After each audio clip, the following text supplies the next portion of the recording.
হলো দাদা, সারাটা দিন চুপচাপ দেখছি, কি হয়েছে? তেমন কিছুই না রে, ও মেনে নিল না, সব শেষ হয়ে গেল।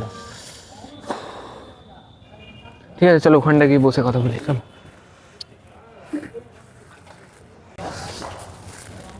ব্রেকআপ মানে শেষ নয় দাদা, ভুল মানুষটা চলে গেছে জীবন থেকে, এবার দেখবে ঠিক সঠিক মানুষটা তোমার জীবনে আসবে।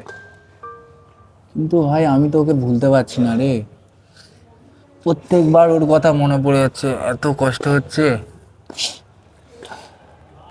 সবই বুঝতে পারছি দাদা, আমি তোমার সেই আগের হাসিটা দেখতে চাই তোমার মুখে। আমি ওই জন্যই তোমার পাশে আছি, কেউ থাকুক আর নাই থাকুক। তুই না থাকলে রে, আমি যা ভেঙে পড়তাম। আরে দাদা, তোমাকে ধরে রাখার জন্যই তো আমি জন্মেছি। तेरे जैसा यार कहाँ कहाँ ऐसा यार।